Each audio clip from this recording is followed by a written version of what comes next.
Nous n'avons, nous les humains, qu'un seul soleil, qu'une seule lune, et, apparemment, qu'une seule voie lactée. Vraiment ? Une chose mystérieuse s'est produite qui a fait douter les scientifiques sur ce fait précis. Sur l'île d'Hawaï se trouve un volcan éteint, le Mauna Kea. C'est là que la sœur jumelle de la Voie lactée a été observée par un télescope. Dans le ciel nocturne, les observateurs ont vu une mystérieuse spirale se tordre en forme de galaxie. Ça ressemblait vraiment à la Voie lactée. Mais elle a disparu assez rapidement, ce qui a laissé les scientifiques perplexes. Quelque temps plus tard, ils ont conclu que cette spirale n'était pas la jumelle de la Voie lactée. Ce n'était que le résultat du lancement d'une fusée SpaceX. Attention! La foudre a frappé un arbre isolé tout près de l'endroit où vous vous trouviez. Il a pris feu et une colonne de flammes s'est élevée vers le ciel. Comme il ne pleut pas, la colonne devient de plus en plus haute. Vous avez entendu parler de ce phénomène? C'est une tornade de feu. Elles se produisent lorsque le vent se met à tourner en rond près du sol en raison de la différence de pression de l'air. Ces mini-tornades sont généralement faciles à remarquer. De petits gravats, de la poussière, du sable et des feuilles s'élèvent dans les airs et commencent à voler en cercles rapides. Mais ensuite, s'il y a un foyer d'incendie à proximité, la tornade peut se joindre à lui et lui prêter sa puissance, comme un soufflet. Les flammes tournent en rond, s'élèvent de plus en plus haut et finissent par créer un tourbillon flamboyant. Heureusement, les tornades de feu sont brèves et ne causent pas beaucoup de dégâts. Les tornades peuvent être extraordinaires, mais les pluies aussi. Si quelque chose peut me faire sursauter jusqu'au ciel, c'est bien une pluie d'araignées. Et si vous vous demandez si cela existe vraiment, eh bien, la réponse est oui. En Australie, les pluies d'araignées sont très fréquentes. Le phénomène porte même un nom, le ballooning. Le principe est le suivant. Les araignées capables de ballooner grimpent sur les arbres et sur les grands arbustes. Elles essaient d'atteindre le point le plus élevé d'une zone donnée. Une fois arrivées au sommet, elles tissent leur toile de manière à ce qu'elles puissent être emportées par le vent. Et c'est parti. Agrippées au fil de leurs toiles avec leurs petites pattes, les courageuses araignées s'élèvent dans les airs et s'envolent vers un avenir radieux. Normalement, les humains ne remarquent pas ces décollages, car les araignées ne se déplacent pas en groupe.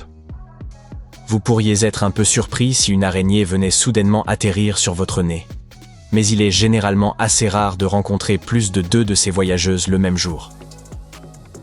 Néanmoins, lorsque le temps est particulièrement mauvais, avec beaucoup de pluie ou de vent, des milliers, voire des millions d'araignées peuvent décider qu'il est temps de se rendre dans un endroit plus accueillant, et elles s'envolent alors toutes en même temps.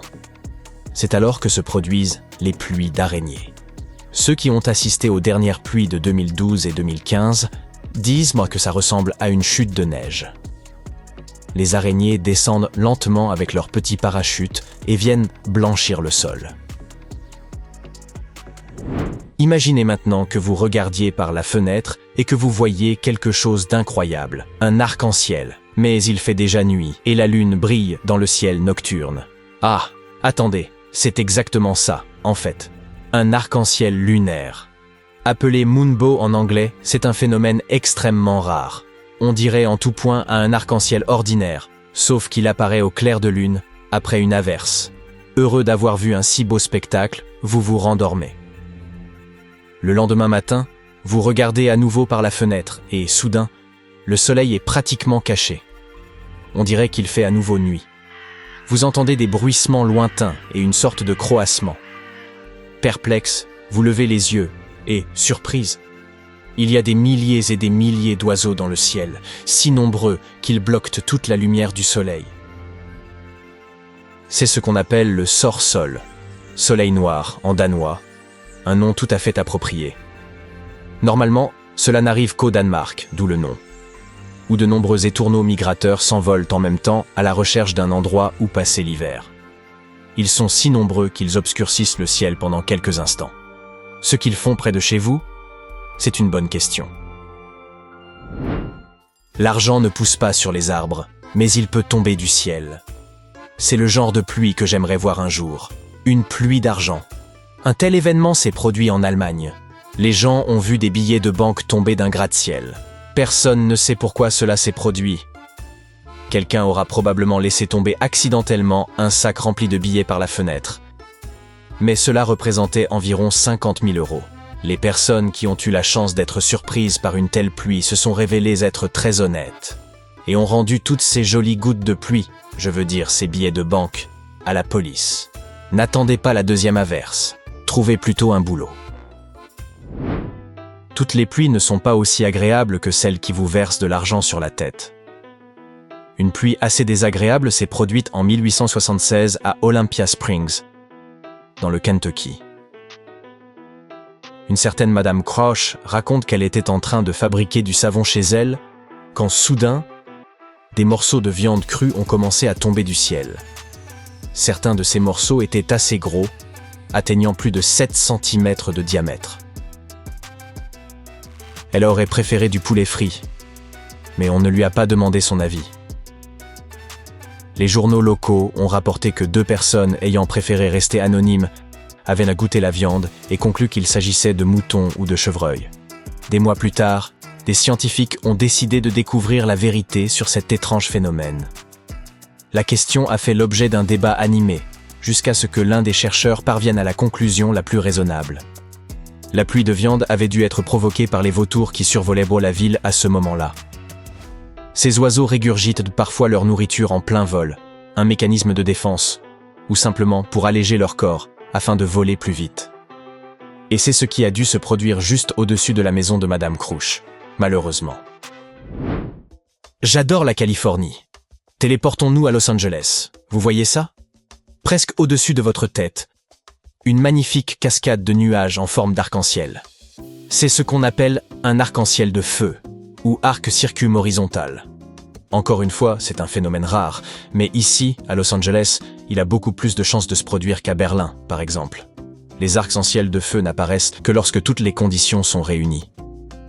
L'endroit doit être proche de l'équateur, le ciel doit être dégagé, et il doit y avoir des nuages en forme de plumes dans le ciel. La position du soleil est également importante. Il doit se trouver à plus de 58 degrés au-dessus de l'horizon. Ces nuages sont constitués de cristaux de glace, et lorsque les rayons du soleil les atteignent, les particules réfractent la lumière et créent un arc-en-ciel. La Lune ne vous impressionne plus. Vous pouvez la voir à différents endroits, dans des tailles différentes. Mais comment se fait-il qu'elle change de couleur? Comment peut-elle être jaune vif tel soir et rouge sombre le lendemain? La Lune, vue de l'extérieur de l'atmosphère terrestre, est d'un gris brunâtre. Lorsqu'on l'observe au-dessus de nos têtes, elle paraît généralement brillante et presque blanche, car la lumière qu'elle réfléchit traverse une couche relativement fine de notre atmosphère. Presque rien ne bloque ni ne réfracte cette lumière, qui est donc très claire. La Lune peut apparaître jaune, orange ou même rouge lorsqu'elle est observée juste au-dessus de l'horizon. C'est le même effet qui donne sa couleur au lever ou au coucher du soleil, lorsque le soleil paraît rouge. La lumière parcourt un chemin beaucoup plus long pour atteindre vos yeux, et une grande partie du spectre bleu est perdue. La couleur de la lumière est alors beaucoup plus chaude. Le soleil peut également nous apparaître bleu en raison de la présence de particules fines dans l'air. Elles réfractent la lumière, et la Lune ne nous apparaît donc jamais telle qu'elle est au-dessus de l'atmosphère, mais lorsque les particules sont plus grosses, elles donnent à la Lune une couleur bleuâtre. Enfin, il arrive aussi, très rarement, que la Lune soit violette. Personne ne sait exactement pourquoi cela se produit, mais les astronomes pensent qu'il s'agit d'une combinaison. Atmosphère plus particules de poussière, plus autre chose encore. Nous n'en savons pas plus.